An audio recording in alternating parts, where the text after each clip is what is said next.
Hi, welcome to Prayers Radio. Yay! This is show number 22. Paul, do you believe it? 22, just the infancy of our shows.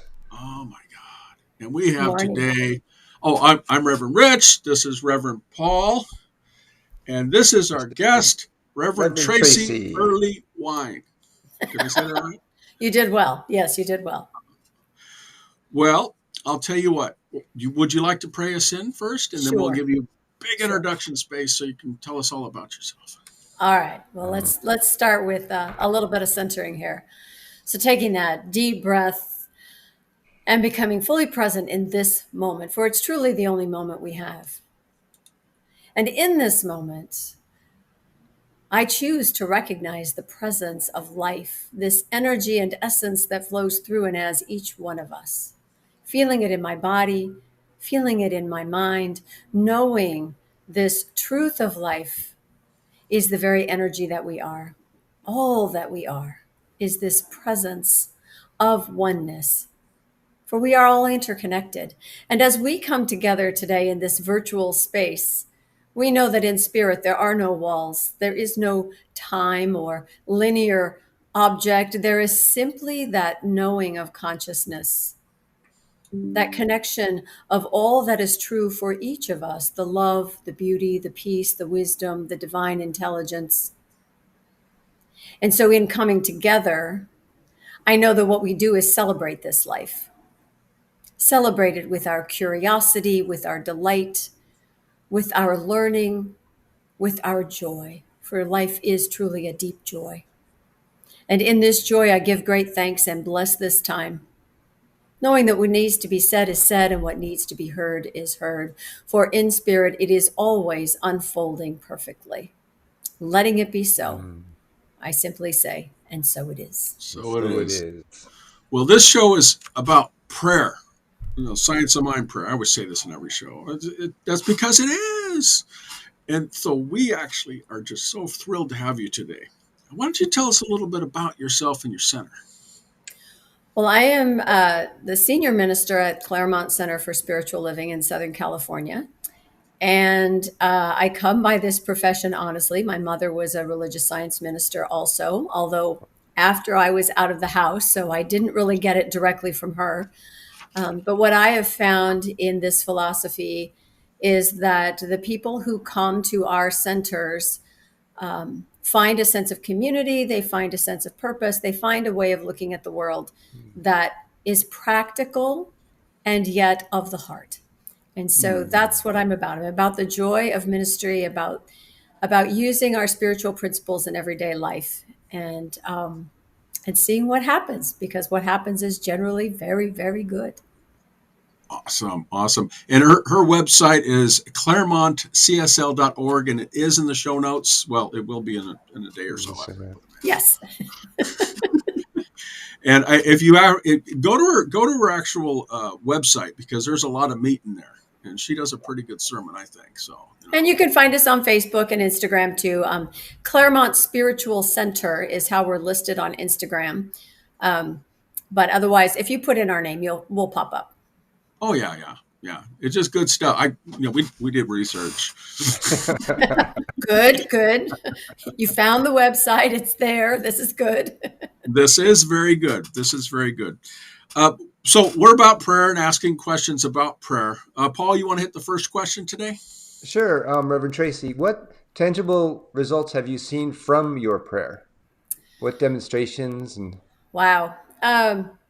I'd say my whole life has shifted since I started this process. I mean, I started out praying for knowing there was a parking space just for me and finding mm, it. Don't we all start there, right? But I think what's happened over the years is that because of my thinking in terms of prayer, thinking in terms of the big picture, I just see results all the time. My partner and I, we have a toast almost every night at dinner, and that toast is always um, there is so much abundance in our lives, more than we can ever imagine, from mm, sources expected and unexpected, seen and unseen. And honestly, we are in the best abundant position we've ever been in, not just financially, but time and friends and ideas. And, I wanted to buy a house 15 years ago, and didn't have a lot of money in the bank, didn't really have a way. And out of the blue, my brother shows up and says, "Hey, we've got some money we need to park somewhere. You want to use it for a down payment?" I don't have to ask for it specifically. I just have to know that abundance is. And I see it show up in ways like that. Somebody takes me to lunch unexpectedly, or someone donates to the center a chunk of change. Hey, I want to really help with that project. Here's, $30,000. Okay, thank you. Thank you. That's consciousness. It's That's consciousness. God, that's wonderful. Yeah. But you're open and receptive to things, because in our philosophy, God works through us and for us, and then Yes. ripples out the universe and it comes back, sort of like that circulation that we talked about. Absolutely. Which means we also don't hold on tight to money, or even just ideas. It's an idea of an ebb and a flow, and trusting that flow continues no matter what. Right. Yeah, You don't have to worry about the how. You just know what's going to happen. Exactly. And to see it and feel it. Mm. Oh, Like, yeah. like as this comes about, my feeling increases of joy or safety or love or peace, whatever it is. That's wonderful. That means that you're conscious of it, that you know Yes. that the universe is always going to supply what you need. Yes. Oh, that's just great. Hey, let me ask you a question. How do you stay grounded? I sometimes I'm like, and then I realize that I can do a prayer, or Paul will call me, or I'll call Paul, or Well, call. I did finally figure out that if I went to prayer sooner than my last desperation gasp, it was more effective. It's it's real easy to go there when you're desperate. I think I stay grounded because I make a practice of being aware. So I'm checking in. Is something upsetting me? Am I not low energy today? It's a matter of awareness, and it's a matter of being aware of the others around me too. So if I walk into a conversation or a room or a Sunday morning, and there's an edge or there's tension, or that awareness allows me to open up my willingness and open up my curiosity, and to pause. It's really, for me, it's really about the pause. If I feel off center or triggered in some way, it's about pausing and So remembering and then speaking. So it's that some Holmes did a lot of in his early work and stuff. He did a lot with the esoterics and things like that. But we also know that the feeling is what we're looking for in prayer, that Yes. will manifest that outer expression of it. Would you agree on Yes. that? Or okay. And the feelings of the moment that are not the peaceful, lovely kumbaya that I really want in my life, those to me are just signs of, they're directional signs. Mm. A shift is happening, a shift needs to happen, something's wanting to come forth. And so I've learned to let that happen with a sense of openness and curiosity. And it's rewarding. It's rewarding because it replaces any kind of fear or anxiety. And on days when it doesn't, then I practice more. Mm. I'm not That, I'm not saying I'm an angel in traffic, okay? But No. but I can get back to that centered space much more easily than I used to. now you shared with us how you exit your day. Now, how do you start your day? What do you do to prep for the upcoming day? I start my day outside. Well, I start my day with coffee, but I start my day outside. And for me, that is that right, momentary awareness. That is that being in the present moment. That walk with the dog, or the walk in the park and looking at the geese and the water and the tree of parks around. It's a way for me to be present before I start my to-do list. And that appreciation, how beautiful it is. I'm so lucky to live here. I'm glad I have this time. There was a time in my life when I worked a corporate type job and was always busy and always had to be somewhere else. And I don't have that right now. And I really appreciate that. And because of that, I feel this sense of expansiveness. And that's the feeling I start my day with. Wow, that's cool. That is nice.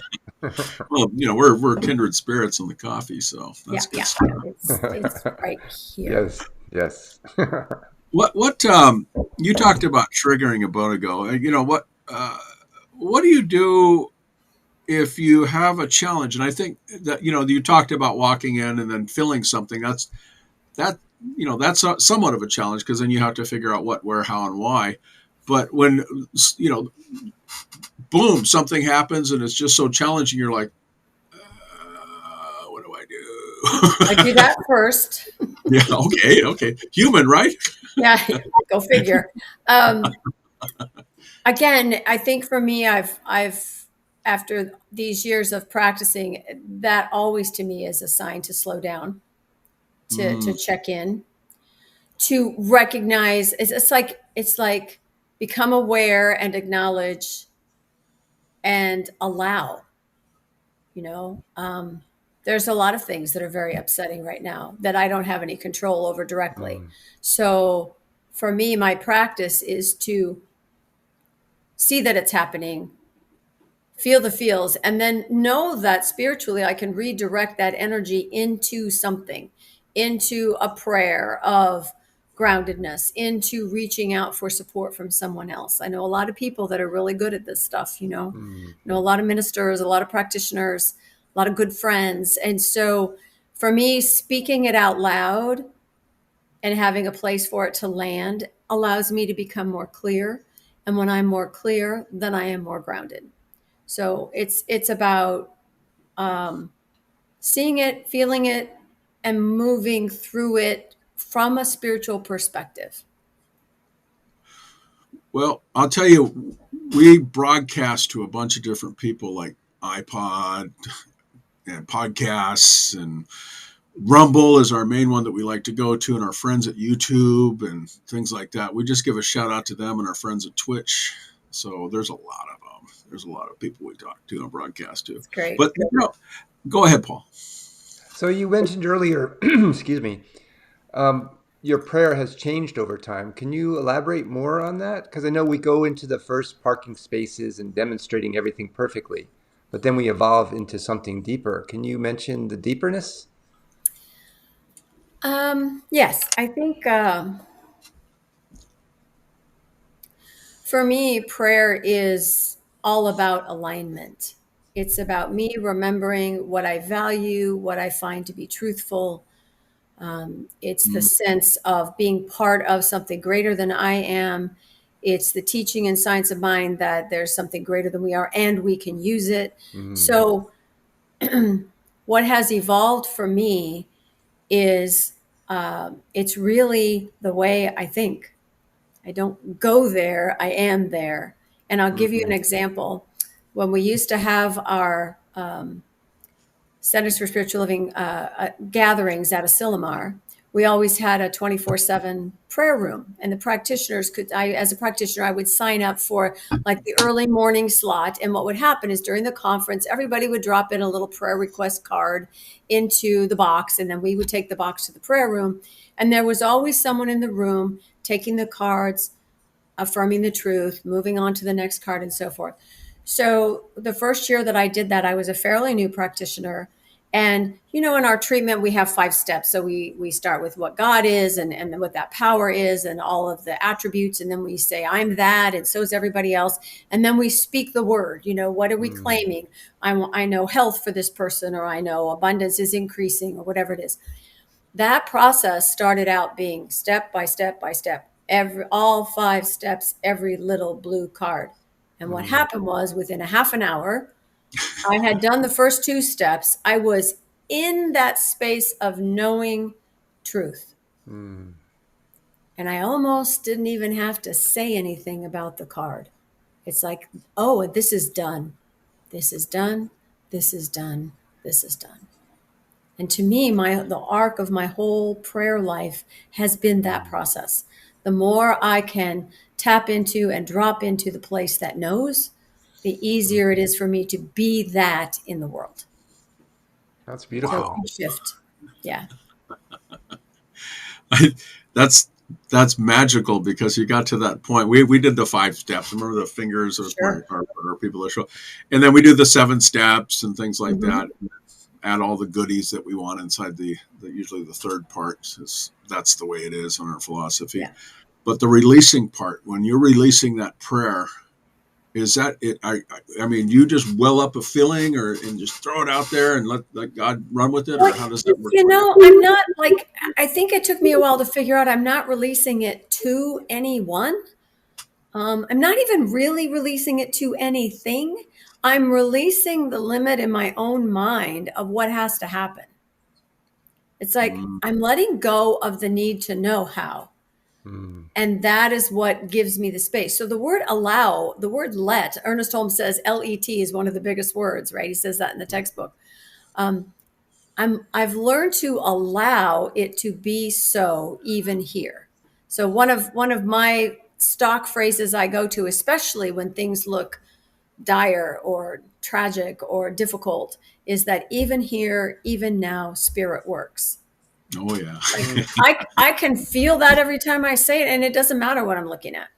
Even here, even now, spirit works.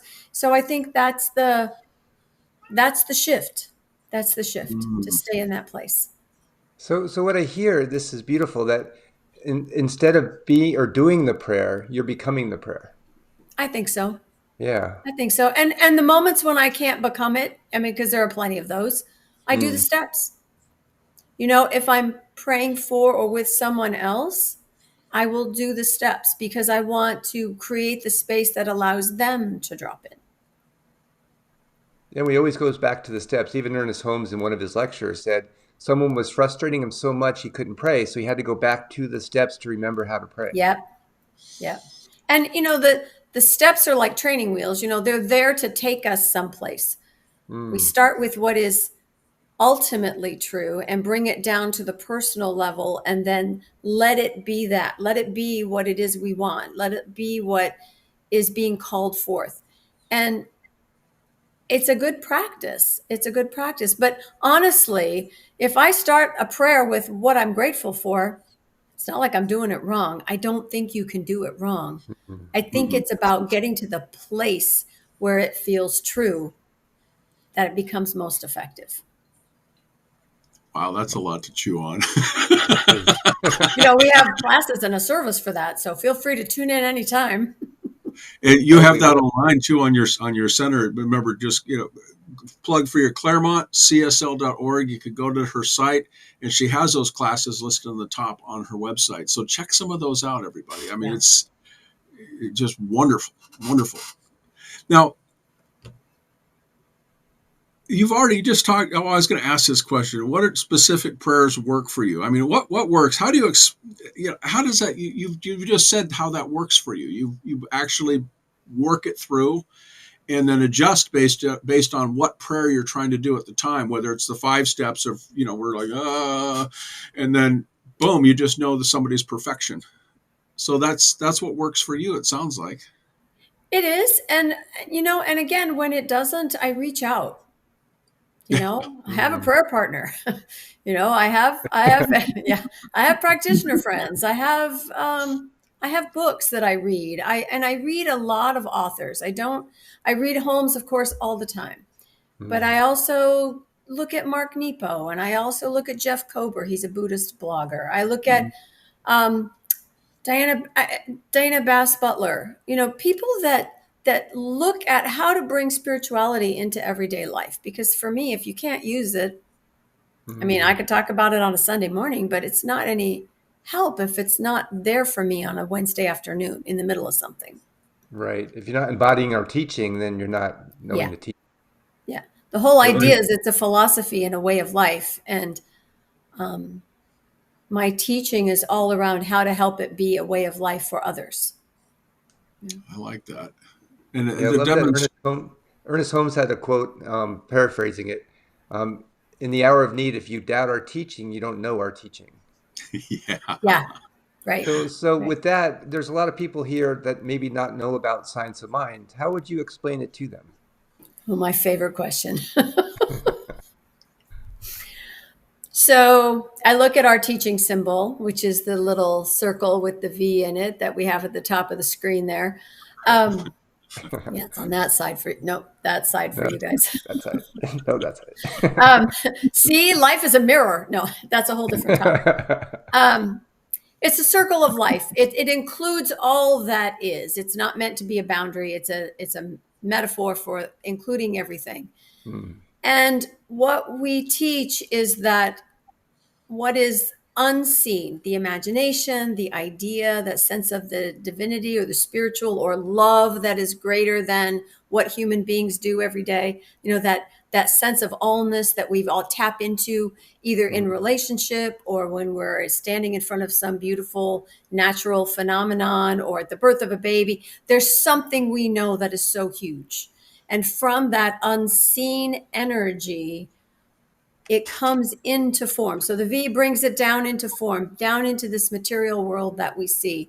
And that middle section is a combination of the way spiritual law works, just like we know gravity works. We don't always know mm, exactly how, but we know what it does. So spiritual law also works. In other words, what you put out comes back to you. If you're looking, you're going to find what you're looking for. If you've got, mm, people that always look for the worst in everything. And guess what? That's what happens to them. And then the people that look for the best and good things happen.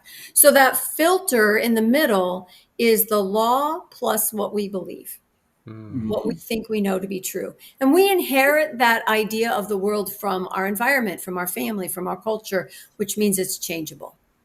So, what comes down from the invisible to the visible eventually will go back to the invisible because we know everything here on earth is transitory. We mm, know that everything leaves, everything changes, it comes and it goes. And so, this symbol is the process of life. And the philosophy that we teach is how to best use the gifts we have, the imagination, the love, the joy, the delight, the human factor of connection, and our beliefs surrounding that, how to best develop and use that to live our best life, to make this world a better place. That's what we do. oh, that's perfect. That should be on a Hallmark card. That's It's beautiful. on a video on the website. There's another plug for you. I love Oh, it. what's uh what's your favorite Ernest Holmes book? And don't say Science of the Mind. I And let's won't say science of mind. The one I looked up on my shelf is How to Change Your Life. there you go. Mm, And the reason I like this one, um, I like to suggest this book to others because the beginning of it is basic ideas and Mm. um, it talks about, inferiority is no part of you and personality quotient and how to better living now. But then what it also has, the entire back of the book, are treatments for various topics. mm, So to understand, to learn, to practice what prayer sounds like and looks like, what that feeling feels like, that's a really great book to do it. Now, the book of my heart is this thing called You, because that's the one that was given to uh, me first. That was the exempt book that I was going to put out there. Yeah, Everybody yeah. loves that book. Yeah, that's probably the go to, I think, for most I people think that so. just want to hear it. It's understandable ideas as opposed to the textbook, which takes a little bit of digging. Yeah, it does. If you've seen my videos on the textbook where I take the different segments of it, yeah, you have to chew on some of those for a while and You go, know, we do a thing at our center called Pick a Page on the fifth really? Sunday, which is coming up this Sunday. I will bring like four different books, at least one or two Holmes books, and maybe Emerson or mm, um, I don't know, Butterworth, or and people that we read or have in classes. Right? I'll bring them to the front, and then I'll have people call out. Pick 1 to 4. Number 3. Okay, I pick up that book. All right, give me a page number. 27. I open 27. Luckily for me, I'm a fast reader. I skim the page. I've learned not to let them call out the paragraph because that's in the middle of a sentence somewhere. Find a paragraph, read it, and then break it down. mm. Because from any English class you ever had in class, you never read Shakespeare once and get it, right? No, you So don't. take it and break it down. And then sometimes it generates questions. And sometimes you see people go, oh, that's what that means. Mm. Mm. It's very fun to do. It's fun for me. because I get to get clear really quickly. And it's good to see where the gaps are, what people really get and maybe what they don't. I mean, that helps inform what we talk about the next month or what we look at for ourselves. Well, we're at the 5-minute mark. So, Paul, Oh. you get to ask them last questions, and then I'll do the closing stuff, and then we'll have her do a closing prayer. Sure. Would there be a specific takeaway that you would want people to know from this? I think part of that is just you can't do this wrong. I think the takeaway with the purpose of prayer is to know your own heart and align with that. And that is why we do it. That is why we center ourselves so that we are in alignment, which makes everything easier, everything more joyous, and it makes everything work for us where we can see it. It's always working for us, but we can really feel it. Feel it, right. Well, before we go to the closing prayer, I want to know what your favorite Ernest Holmes quote is. I just happen to have that right here. Unlike some people, I don't memorize them well, so I always have them in hand. This is from Ideas of Power, page 158. There is a laughter of God, let's laugh it. There is a song of God, let's sing it. There is a hymn of praise, let's praise it. There is a joy, a beauty. There is a deep, abiding peace, let's experience it. Beautiful. I like that. That is beautiful. Well, let's see. Your center is claremontcsl.org, and you have a bunch of different activities on your site. And I suggest everybody check out her site because she's a wonderful minister. I mean, just there's a link to the past talks out there, and we are in the process of setting up a podcast. So rather than the video of the whole service, you can just go right to the talk. That should be up in the next couple of weeks. And it'll either be Claremont Spiritual Center or Claremont Center for Spiritual Living. Either way, you'll find it. There'll be a link on the website. Nice. Paul, did you have any last words? No, but thank you, Reverend Tracy, for being here. This is such a delight. Thank you, guys. It's just always a delight to talk about this stuff that we love, Oh, it is. It is. Would you pray us out? Be happy to. Yay. Be happy to. So taking the joy and the connection that we have felt in this last half hour, recognizing the energy of the body and mind and spirit that is in alignment, that is just humming with delight. Knowing that this is the truth of our being, that this light that we feel, this joy we experience, this uncovering and discovering that energizes us is the way that life works. And so right here and right now, I give great thanks. I am so grateful to this philosophy, grateful for the clarity of mind and spirit that I achieve with like-minded folks and even with not like-minded folks. For I know that the interchange, it's the connection which nourishes. And that this possibility for learning, for expansion, for transformation is always available to each of us. And for this, I am grateful. So happy, so delighted to be part of and engaged in this life here and now and always. For I know it is all good. I know it is all God. And so it is. So it is. So it is. I'm Reverend Rich, and we are Prayers Radio. And this is Reverend Paul. What's your site? I am spiritalive.com. And you should check him out. And of course, we have Reverend Tracy Earlywine. I said that right again. You did that right. Earlywine. That's and the it's one. ClaremontCSL.org. I suggest you check it out. And we're all going to say goodbye because we're done. Okay. Thank you, everyone.